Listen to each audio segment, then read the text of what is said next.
Hello everyone, this is Kevin, your Entrepreneur, and Masayoshi Son, one of the CEOs of SoftBank, has stated very recently, the ink is still wet in the newspapers, that his company SoftBank might actually exit the Uber investment talks and invest in Lyft themselves.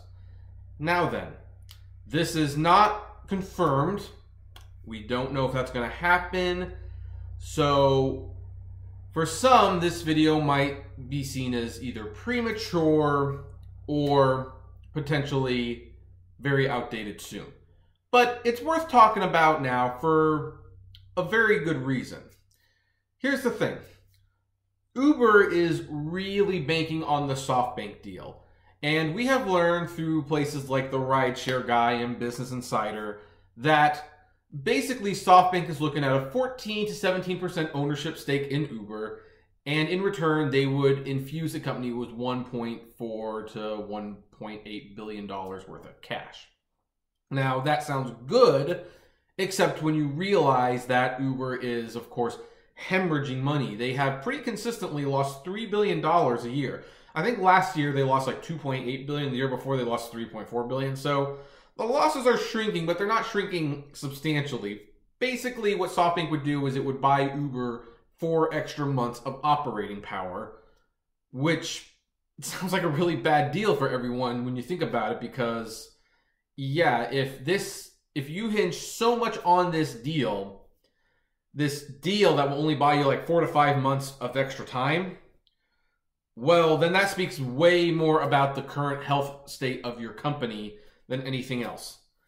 But as I have reported in other videos and as other people reported, the talks are not going as smoothly as they could be. They got through the preliminary stages, but they're being held back because SoftBank really wants Travis Kalanick to not be in power and have no way to regain power.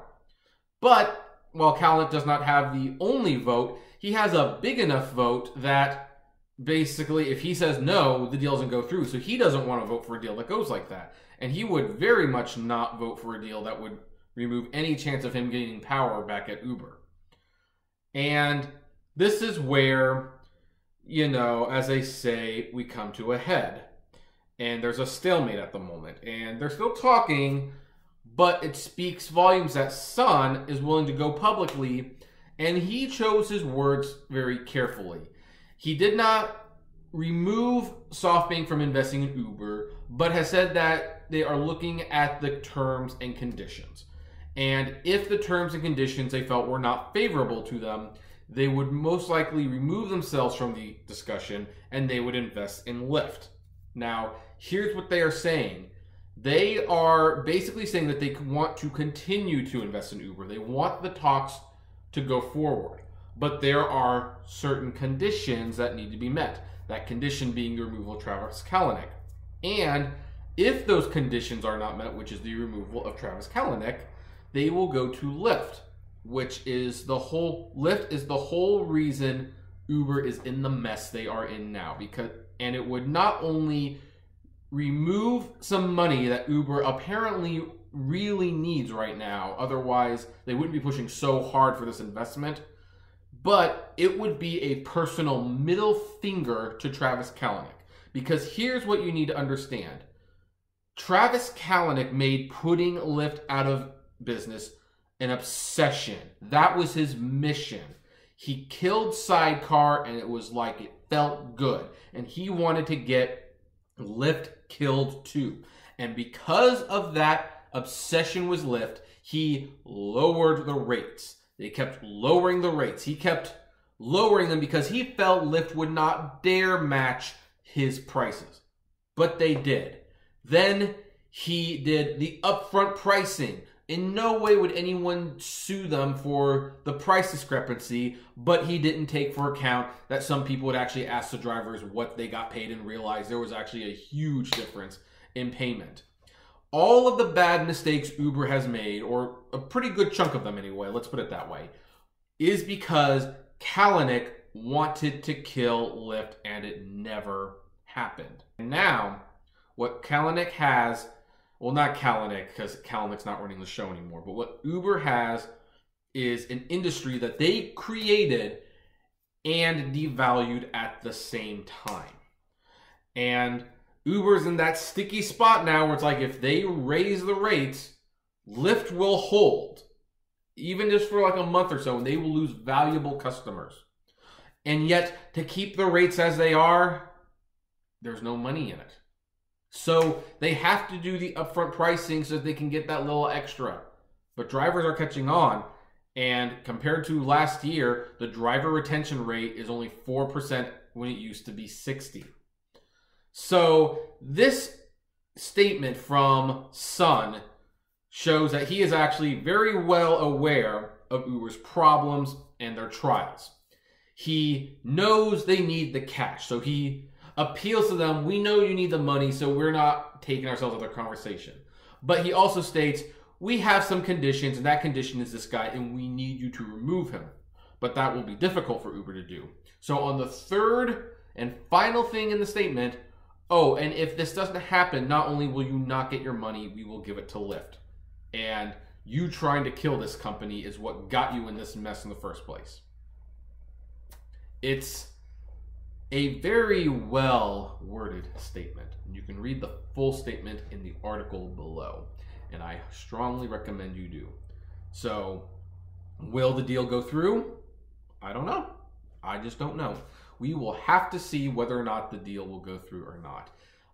It's not looking great at the moment, and one of the problems is because they gave this madman a lot of voting power, and he will fight for it till the day he dies. And I have stated before, he would rather destroy Uber than completely give it up. Some people will say that's his right. I'm not going to argue with you on that one. Maybe it is his right. I don't know. I mean, I've always been like a very simple person where it's like, it's not about power for me.